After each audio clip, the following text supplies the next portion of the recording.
अगर आप सोचते हैं कि सैटेलाइट सिर्फ धरती के ऊपर मंडराते हैं, तो ये अधूरा सच होना है।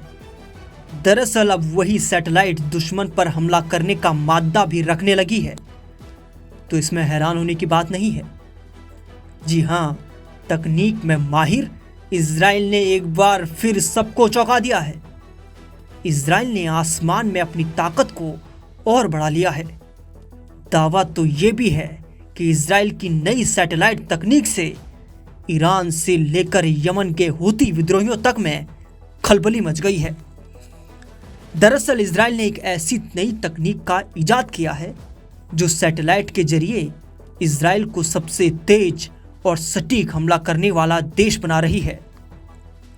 बता दें कि इजराइल अब सिर्फ सैटेलाइट के जरिए निगरानी में ही नहीं रुका, उसने अपनी सैटेलाइट टेक्नोलॉजी को नेक्स्ट लेवल पर पहुंचा दिया है।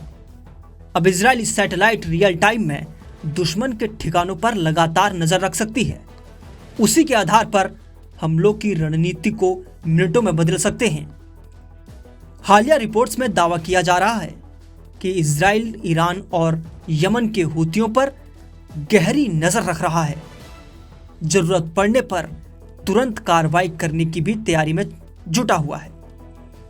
अब बताया जा रहा है कि इजराइल को ओफेक सीरीज सैटेलाइट और इरोस की मदद से उच्च स्तरीय खुफिया जानकारी मिल रही है।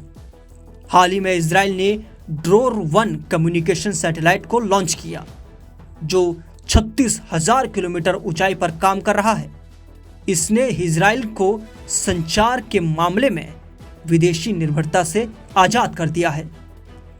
अब इसका फायदा इजराइल को कुछ यूं हुआ है कि इजराइल ने ईरान के लगभग 1.6 मिलियन वर्ग किलोमीटर के इलाके की निगरानी तक करने की ठान ली है। खास तौर पर तेहरान और पश्चिमी इलाकों पर हर दिन सैकड़ों तस्वीरें ली गई हैं।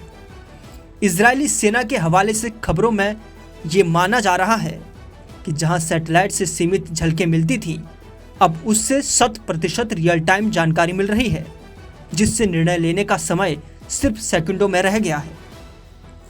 ऐसा दावा है कि बीते साल जून 2024 से इजरायली सेना ने यमन में हूती ठिकानों पर लगभग 50 से ज्यादा जवाबी हमले किए।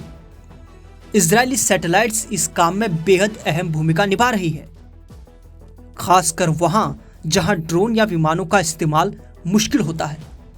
अब बताया जा रहा है कि सैटेलाइट्स की मदद से इजरायली सेना को यह समझने में आसानी होती है कि किसी बड़े लक्ष्य पर हमला करने के बाद कितना नुकसान हुआ है और किन हिस्सों पर दोबारा वार करने की जरूरत है।